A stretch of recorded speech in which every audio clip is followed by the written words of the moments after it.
not be terribly familiar with, but on your right is Raymond Perez. And the reason you might know who that is, outside of him being the 74th ranked player in our Open Series, is that he ended up 9th place at Pro Tour Theros, his very first Pro Tour. Quite an accomplishment. That is one heck of an accomplishment. Quite an accomplishment. Winning a PTQ, going to your first Pro Tour, and getting 9th place on Breakers. The top 8 was locked. Unfortunately, he wasn't able to play for it. But yeah, I mean, he played Esper at that tournament. 9th place, obviously qualified for the next Pro Tour in Valencia. That is coming pretty quickly here. And this go around, he's playing Mono Blue Devotion, starting for the judges familiar. He's playing against Cody Howard, playing Mono Blue Devotion. As we know, as the pack rat is going to join the table, more often than not, it is Mono Black who defeats Mono Blue. I do believe that it's a slight edge to the Mono Black player. I think who's on the play, that's a big part of it. I think the blue deck can sideboard in such a way to have a positive post-board matchup, but Raymond's going to be put to the test here. If he doesn't have an answer to this pack rat, we've seen this be able to run away. We've seen pack rat be able to run away with games against Mono Blue Devotion all the time. But Raymond actually has the rapid hybridization here to stop any of that from happening. Casting in Cody's upkeep, give him a Frog Lizard so that he cannot attack with the 3-3. So now Cody's actually going to have to play some real magic here as opposed to just activating Pack Rat a bunch and killing Raymond that way. So Raymond able to actually move into what we call the mid game here. Yeah. We passed the first test. Yes. However, Mono Black is a deck that does provide many tests. That, as Cody does now know, it cannot attack, does not have haste. Correct. We'll see if he wants to deploy an Underworld Connections on this turn. That's exactly what he's going to do on the Swamp and pass the turn back over to Perez as he'll untap his Judge's Familiar and his Island. Draws an Island for the turn. We'll see what his third turn is going to be, as he does have a couple Islands and a Mutavault in the grip. Not sure if he has a Thassa or anything else to do this turn. Certainly cannot play a Nightveil Spectre.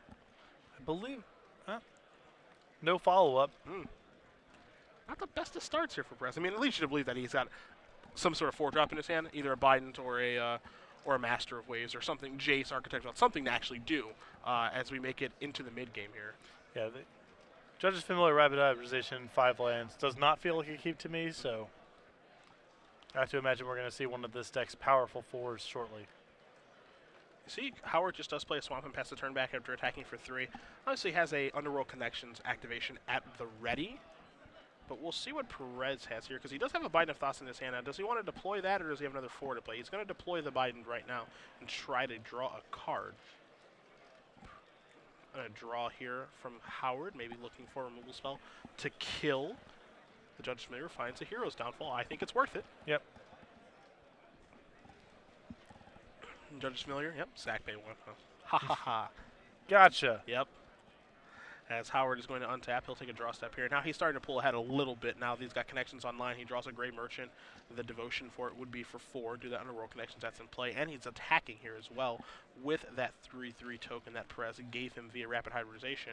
And now here's a Desecration even that's added to the table. So Perez is in some trouble. Yeah, Cody ahead in every facet of the game right now. He's ahead on cards, ahead on mana, ahead on the board presence.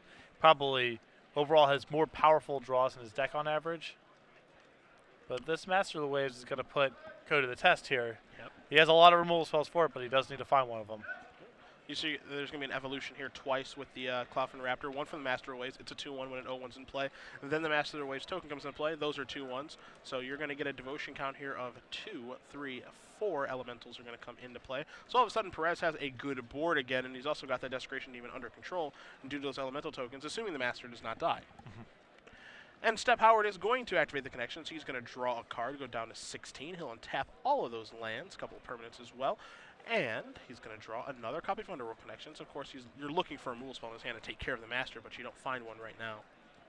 Yeah, this is pretty bad for Cody. If he can't find a removal spell, Raymond's going to be able to untap and draw a lot next turn if he's able to attack with his board. So you're going to see an attack here with the Frog Lizard. Feeling a little bit frisky. Going to get a double block. So Raymond's going to lose a couple of creatures to get that off of the table. And that double block to me, that's Raymond saying, I don't anticipate getting to untap with this Master of Waves. Yeah.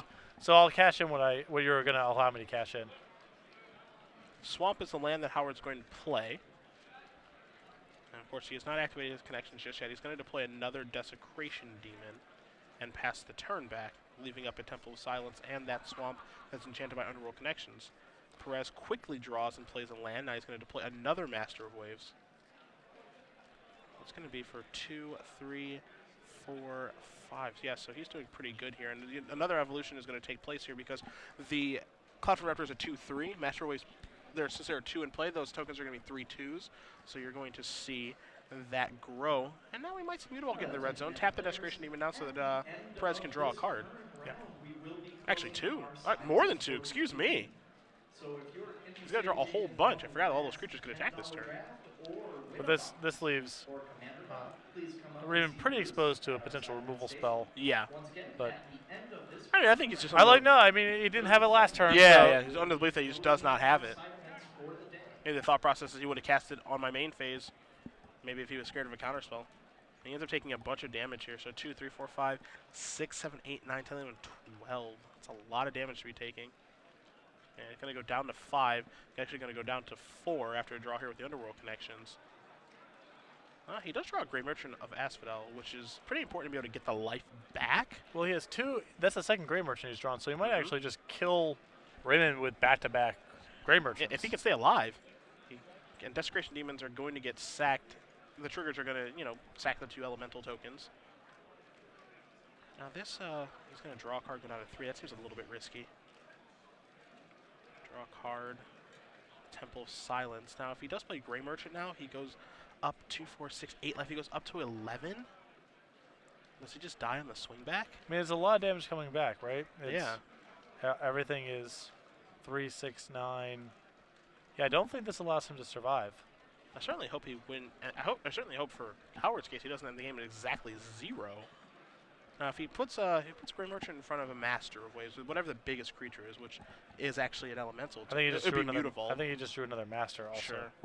Just another Crusade for his army of tokens. Yeah, which is really, really important here. You see he's going to say, okay, what happens if you block my biggest creature? Which we could say, yeah, that it's Mutavault, so you would take 3, 6, 9, 10, 11, 12, 13, 14, 15, 16. Yeah, he's going to take a whole boatload of damage. And if he did draw another Master of Waves, which he did, it's going to put more elementals into play, number 1, but it's going to be that Crusade effect, number 2, for the ones that can already attack. Yep, so a bunch of these Horsies are going to come into play. Evolution on the Raptor. I've never seen it become a 4-5 in this deck. New record. Yeah, absolutely new record. Now, not all of those tokens can attack. You see Perez is going to organize the game state here and pass on the decline on the Desecration Demon triggers and attack with everyone. And Raymond Perez will win game number 1 here against Cody Howard. Mono Blue Devotion up again over Mono Black Devotion, but the sideboard changes a lot of things. Yeah, and in that game, as commanding as Raymond's board looked by the end of that game, that was all predicated on Cody not having a removal spell for the first Master of Waves. If Cody's able to pass that test, then none of that really happens, and the Desecration Demons probably kill Raymond in short order. But missed a removal spell, and that was all that Raymond needed to take over that game with Biden and additional Master of Waves. Well, you know what Cody probably has in his sideboard? Removal spells. Probably more removal spells. Yeah, he's got 2 more Pharika. He's got 2 Pharika Skewers, to go along with his one in his main deck. 2 copies of Erebos, which aren't going to be important here. 3 copies of Dark Betrayal, not going to see those most likely. It kills Nightfell Spectre, but not anything else. 3 copies of Duress, a Doomblade. 3 Lifebane Zombies, a card that Owen Turtenwald was bringing in against Sam Pardee in the finals of Grand Prix Albuquerque. He said he likes it against Mono Blue to A, get the information in their hand, but B, it's nice to have just a 3-1 unblockable threat in this particular matchup when you just need to close the game out. And last but certainly not least, a one of that we don't see very often, Illness in the Ranks. Oh my. -1/-1 to all token creatures. That'll take down the old elemental tokens. It was one of roughly 200 anti-lingering souls cards that got printed over during that card's stay in standard, and certainly gives you a little action against Master Waves, that's for sure. Take care of the old, for whatever reason, take care of the old Bitter Blossom tokens too. Yeah. If those ever come back. Right. I kind of hope they do, so we can use Ari Lax a little bit. What do you got on Perez's side? Curse the Swine, Indescent Scatter, 3 negates, a Jace, a Cyclonic Rift, another Biden, 2 Domestication, a Rapid Hybridization, and 4 Gainsays. I like having an additional Biden. I like having an additional Rapid Hybridization. Potentially an additional Jace is good too if you want to situate yourself more as a, less of an all-in aggro deck and sort of become more of a mid-range deck with more access to card drawing and be able to survive all of the removal spells that Cody's bringing in. I don't mind taking that angle. The rest of the sideboard seems pretty marginal here. Not a big fan of Negate, even though the Mono Black deck has a lot of spells. The Mono Black deck can play a lot of stuff on its main phase after you tap out for things, and The negate's not that efficient against all the mono black decks, 2 and 3 mana spells. So probably would just stick with the extra Rapid Hybridization, the extra Jace, and the extra Bident. All right. Well, I mean, a lot of the time what happens here, and there are some very crucial cards here on the mono blue side of things. Biden showing exactly how powerful it can be in that last game, where, as you mentioned a little bit earlier in the day, it's just, you want to convert those crappy creatures into extra cards and just overwhelm the black deck. That's kind of the goal with that card, and it did a nice job of it in that particular game. Yeah, the black deck is a lot about trading 1 for 1, and cards that allow you to generate a bunch of extra cards really tax all the spot removal. So you have an opportunity to do that, to land a Biden, draw a card that turn, and then put them on the defensive where they had to leave additional things back to block. Then all of a sudden your Cyclonic Rifts and your Rapid Hybridizations become more powerful. But it's all predicated on getting the Biden into play first with some sort of board. Not the easiest thing to do. So, again, oftentimes we do see mono black devotion take care of mono blue devotion. We'll see if that holds true. We've already seen it once today as well, as Cody Howard will be on the play in this second game, as he did lose the first one in pretty commanding fashion there by Raymond Perez. Yeah, mono blue did look good in that game. Right. And the mono blue deck puts a lot of pressure on you at specific points in the game, and there are these tests you have to pass. And Biden and Master Waves are the most obvious examples of you need to be doing something specific or this is going to be an overwhelming advantage. So even though Cody was ahead on the board, had Underworld connections going, what have you, just didn't have an answer to Master Waves, and that's all it took for Raymond to really turn the tide very quickly. Master Waves, no joke. No, it is not. Closes out the game very, very fast. So how we're going to take a look at his starting 7. A Patriots fan and a Michigan Wolverines fan is Cody Howard. So a fan of Tom Brady. Tom Brady is a good choice. Yeah. Perez, are you happy? Doesn't look thrilled.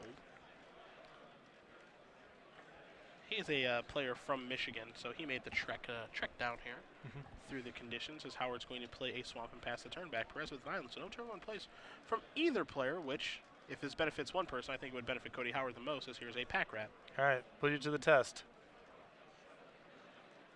There's an island. Oh, test failed. Tidebinder Mage. That's not a rapid hybrid. Yep. It's time to start making rats, Cody. The play I like this turn from Cody is to make a rat with pack rat, and then continue doing this for the next 3, 4, 5 turns, let's say. That's how I would do this. You like to do that for the duration of the game. Yeah. Perez is going to drop down a Nightveil Spectre and pass the turn back. It's time to probably go pack Ratten. You can cast a Hero's Downfall here, but again, I'm not sure how much you actually care about that Nightveil Spectre. I just want to build a big board. Make a rat. Yeah, I would just make a rat, and you save the Hero's Downfall for the Master of Waves. Right. That's going to try to gum up the board. You just get to keep attacking. Yeah, this is something we see pretty frequently with pack rat is ignore the nonsense, because pack rat validates all of it, and use your spot removal to catch the couple of things that actually matter once pack rat is in play. Master Waves, for example. Play a land. You're going to get in there with the two pack rats, which we can put in quotes 4/4s because we can see a mutable activation and a pack rat activation. So we've got a big time attack here. The clock is on Raymond Perez immediately, and I really, again, like you, I like that play by Howard a lot, where it looked like he brought the Hero's Downfall forward and said, no, man, I just make a rat. Just make a rat. That's all I do.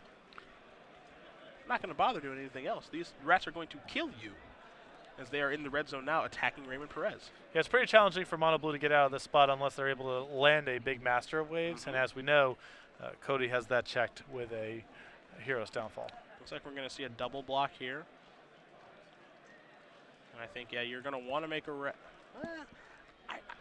I would prefer to make a rat in this situation. No, I actually like this play. Are you okay with this? It's the same thing, right? Because he loses a rat in combat.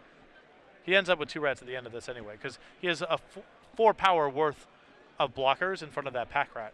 Okay, and I guess he does have a backup Hero's Downfall. My main concern is that he would be without a Hero's Downfall. Sure, yeah. If he was using his last removal spell, I think that's questionable. But the way this plays out, I think is really good for him. And now here is a Master of Waves, which doesn't really do very much. But at the same time, by making the play that Howard did, even if he didn't have another Hero's Downfall in his hand, what would have happened Master Waves comes down and it doesn't generate a huge advantage Yep. as it does right now. It just brings 1/2/1 with it. So really not of much concern. Doesn't even have to worry about killing it on this particular turn.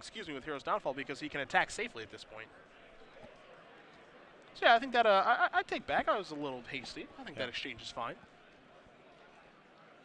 Mutavault, feeling frisky. Red zone. Got the Elemental's going to jump in front of this. Hero's Downfall is going to take care of that. It's going to be an attack here for 6. Do you like the use of Hero's Downfall that go around? No, I would. I mean, if he's going to do that, I would have just played it before combat. Sure.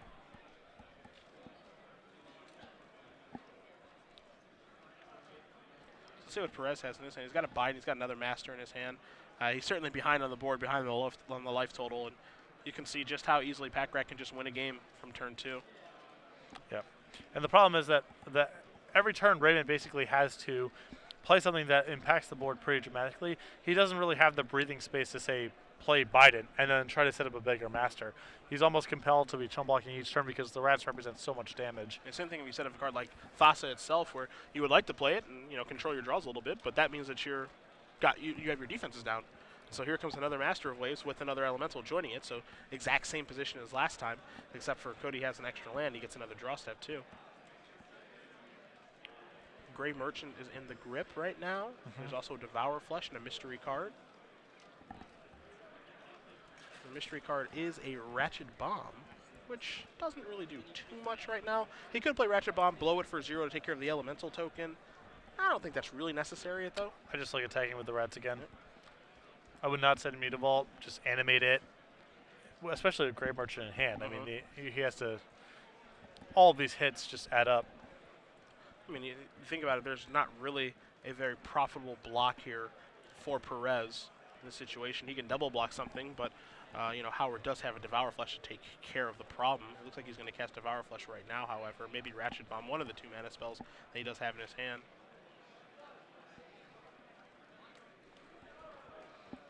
And that is going to be a Devour Flesh that does target Perez. So there goes the Elemental token. Perez is going to be able to gain a life. And, yeah, I just like attacking here and making a rat. Yep. Stay the course, Cody. Again, it's funny because it's so easy for us to just sit in here in the booth and say, make a rat.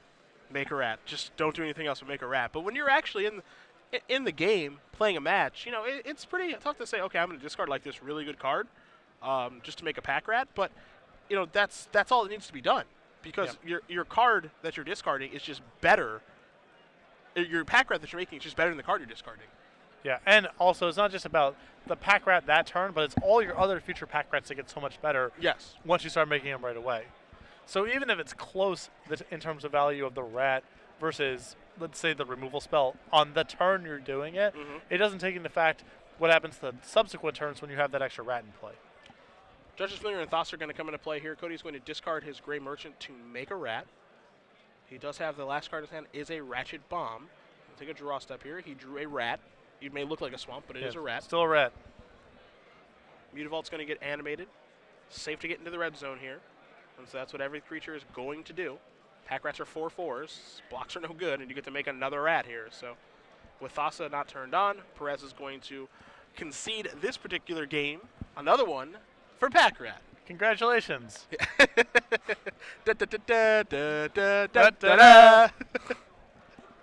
Cody Howard's going to even it up here between him and Raymond Perez. Mono black, mono blue, top tier decks of the format. They're going to slug it out one more time here to see which one of these players is going to be 7-0 and still not able to draw into the top 8 if they win. Yep, not for a while. Yeah, not even close. Yeah, still 2 rounds away from then potentially being able to double draw. Yep. So that's I think the reason why ultimately I like being on the mono black side of this in the matchup is I think even if you exclude Pack Rat from the mono black deck, the matchup is reasonably close. The mono black deck has some pretty good tools. A lot of spot removal, which really taxes the mono blue deck and all that kind of stuff. But Pack Rat is also just a free win a pretty healthy percentage of the time. There aren't that many answers in the mono blue deck. Once it gets going, you can really only get out of it with Cyclonic Rift, which takes a very long time, of course. Perhaps Curse of the Swine in some weird spots, but basically it's going to run away with the game. And the mono blue deck basically only has a couple rapid hybridizations and cyclonic rifts to break up that opening. And so when you add up all the free wins or close to free wins that Pack Rat generates, I think the matchup's ultimately reasonably favorable for the mono black deck. You know, one thing I learned many years ago from Michael Jacob, who popular streamer, Pro Tour top 8 competitor. You know, Mike's resume is pretty chronicle at this point. If you don't know who he is, you probably should. Is that it's very important to play a deck that has a nut draw. That has a draw that is just unbeatable. Because when you're playing a tournament like this, or any tournament, but this one I'll highlight because the 11 rounds, it's nice to just get some free Ws. And you need to have the ability to do that. And Pack Rat is that free W card of just, okay, I played a Pack Rat and you're dead. Like, it doesn't matter what you do. And for the most part, as we watched that game, it didn't matter what Raymond did. He could not overcome it. Yeah, and in the absence of Pack Rat, the mono black deck doesn't actually have a lot of cards that facilitates those kind of draws. It's just spot removal, some reasonably good threats. It's a pretty honest deck, but Pack Rat is that card that gets you especially when it's backed by Thoughtseize or Duress or what have you. Yeah, it's a very dishonest card, and so it's really, really nice to just have a card in your deck that just equals free wins, especially when you're playing in an 11-round tournament. You know, you're going to have a long day. Of course, your deck is capable of grinding out some wins, but it certainly doesn't hurt where you just play to Pack Rat, your opponent kind of sighs and just goes, I'm dead, I can't win. And just makes things a little bit easier on yourself. So, you know, not much of a reason not to have that kind of card in your deck. You want to be able to play a deck that can facilitate some free wins. I know, you know, when you were playing an example of like your burn deck in Legacy that you like to play, I'm sure there are some matchups where it's just like, I cannot possibly lose. And that's you get really good feeling. You get a reasonable number of freebies over the day for sure. You know, part of the reason that I stopped playing Goblins in Legacy is that you didn't really ever get any freebies. But when I played Reanimator at DC and I played against Combo Elves and put Elstorm to play on turn 2, that is a free win. Hooray! That's great. That's the best feeling in the world. It's free on the house. Yeah. I have an Entomb. You lose. That's good. That's a really good feeling. As both players are going to keep their 7 cards here. Mono Blue Devotion on the play. 2 islands. Tidebinder Mage. Grizzly Bear in this particular matchup is going to come into play. We'll see if Howard does have his free win card in his hand. He does play a swamp and just pass the turn back. So now we have to actually play a game of back and forth Magic. And in fairness, Pack Rat is much less of a free win on the draw. 100% agree. Yeah. It's possible for a good, you know, this sort of draw, for example, might actually be able to keep up with a Pack Rat. Yes. Now here's a Devour Flesh going to take care of the Tidebinder Mage, going to keep Thassa farther away from its devotion. And make no mistake about it, Mono Blue does have some I-win draws as well. Just going, you know, 1-drop Frostburn Weird, Nightveil Spectre or Thassa in the Master of Waves. Like, it has those draws. They do exist. As here's a Lifebane Zombie showing a Thassa, a Master of Waves double island. This feels like kind of one of those draws. Yes. That it's just a very, very powerful draw from Mono Blue. They've drawn the 2 most important and most powerful cards in the deck in Thassa and Master of Waves, and Thassa's going to be able to control the draw steps moving forward.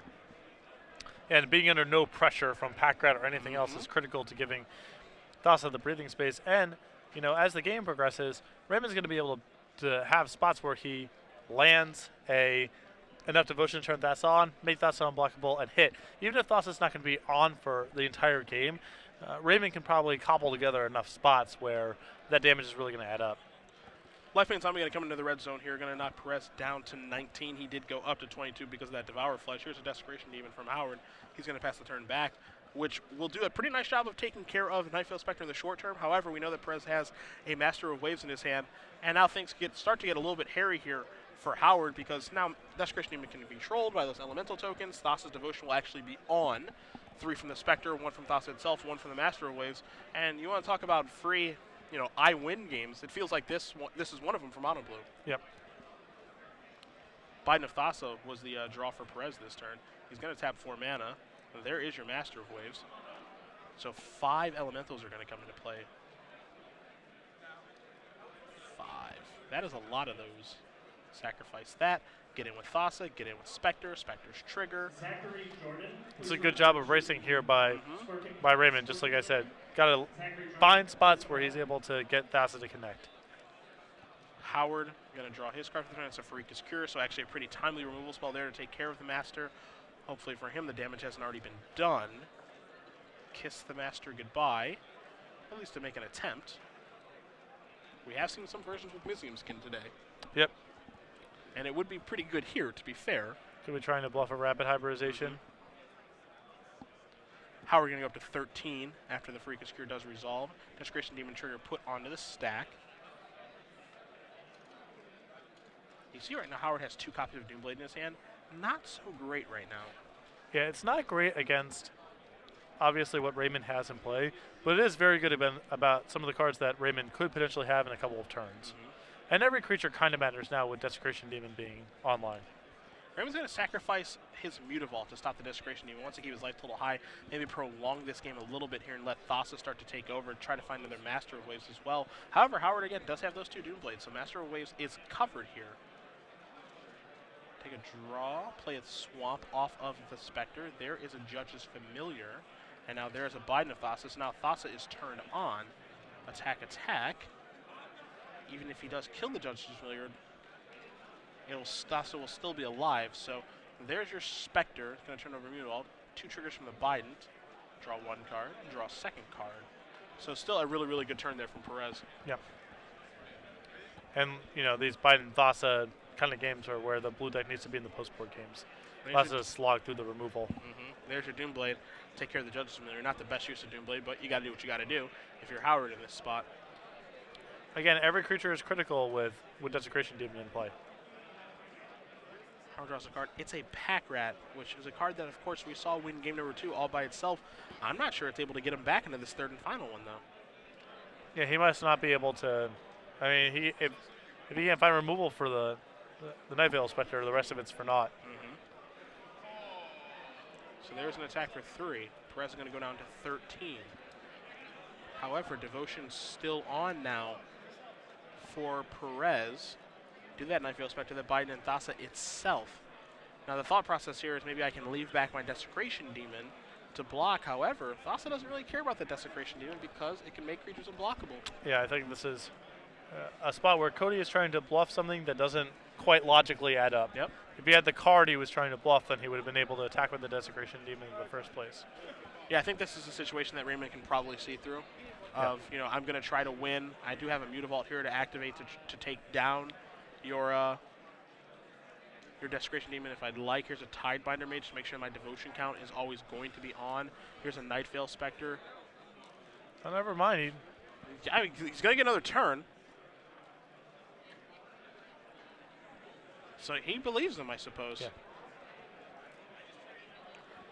Now, let's not ignore, of course, that Perez is still in a commanding position right now. So he can afford to play a little bit safer if he'd like. It's pretty easy when we can see the cards in his hand. You see Doomblade going to take care of that Tidebinder Mage. But, you know, if you feel like your opponent may have something, you can afford to play around it as he can at this situation where his board is so commanding. It certainly doesn't hurt to do that. Yeah, as long as he's outside of Gray Merchant range, the risk is pretty low. But there is always some danger of the extra draw steps. Mutavault's going to get sacrificed to Desecration Demon. Perez will give that back. Lifeline Zombie is going to come into the red zone here. Going to knock Perez down to 10. And I think this time, after Perez does scry, I think we'll probably see him go for it. Again, he's playing against an opponent that has 5 mana available and access to 2 cards in his hand, which means access to potentially 2 removal spells. So I think you can kind of deduce what you need to play around in this particular turn. Yeah, I think Raymond ideally just wants to have enough Devotion in play where even 2 removal spells doesn't turn off Thassa. And there's a Mutavault. Unblockable. And red zone. And an extension of the hand. So Raymond Perez, 9th place at Pro Tour Theros in Dublin, sitting at 7-0 here in this tournament. One of our few 7-0s with mono blue Devotion. A lot of talk about